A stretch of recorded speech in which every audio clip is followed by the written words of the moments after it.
नमस्कार साथियों, जन शिक्षा केंद्र पर ओलंपियाड परीक्षा 2024 का आयोजन होने जा रहा है। क्या आपने इसकी तैयारी कर ली है? क्या आप शिक्षक हैं, केंद्र अध्यक्ष हैं या छात्र हैं? तो ये जानकारी आपको होना बहुत जरूरी है। चलिए जन शिक्षा केंद्र पर आयोजित होने वाली परीक्षा के बारे में थोड़ी सी एक डिटेल आपसे बात कर लेते हैं, जिससे कि परीक्षा सही और सफलतापूर्वक संचालित हो सके। साथियों, सबसे पहले परीक्षा केंद्र पर सारी व्यवस्थाएं जुटाना होगी।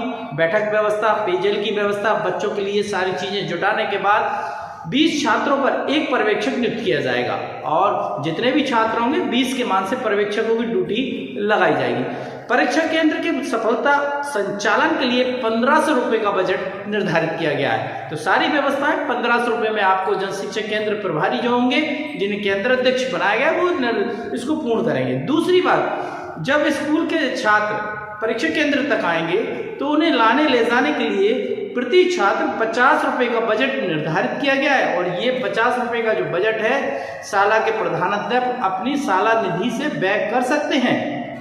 दूसरी बात, भोजन की व्यवस्था, परीक्षा केंद्र पर भोजन की व्यवस्था भी की गई है। प्रति छात्र 30 रुपए निर्धारित किए गए हैं। भोजन की व्यवस्था बीआरसी के माध्यम से परीक्षा केंद्र पर की जाएगी। तो 20 छात्रों पर एक पर्यवेक्षक, भोजन की व्यवस्था, शाला कंटेंजेंसी से 50 रुपए के लिए, प्रधानाध्यापक के लिए व्यवस्था, 1500 रुपए का बजट परीक्षा केंद्र के लिए दिया गया है। बैठक व्यवस्था के लिए आप सुचारू रूप से सारी चीजों को देख लीजिए। अब परीक्षा संचालन के बाद परीक्षा साथी 2 स्तरों पर आयोजित हो रही है, प्राथमिक स्तर और एक माध्यमिक स्तर। प्राथमिक स्तर की जो कक्षाएं हैं, कक्षा 2 से लेकर 5 तक की कक्षाएं हैं, तो इनकी जो OMR सीट और उपस्थिति पत्रक होंगे ये पृथक से पैक होंगे एक लिफाफे में। OMR सीट राशा, जिसे हम उपस्थिति पत्रक कहते हैं, जो बच्चों का 2 से लेकर 5 तक का एक लिफाफे में पैक होंगे।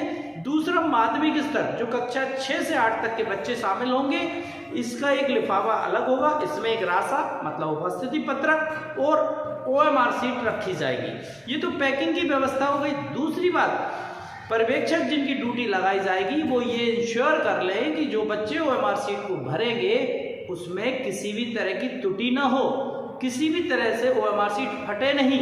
ये कर्तव्य या दायित्व पर्यवेक्षक का होगा कि वह अपने कक्षों के छात्रों की समस्त OMR सीट को सफलतापूर्वक सही भरवाना सुनिश्चित करेंगे। अन्यथा यदि OMR सीट फट जाएगी, ओवरराइटिंग हो जाएगी, तो फिर वो जांच करने में परेशानी आती है। तो ये पर्यवेक्षक के दायित्व होंगे।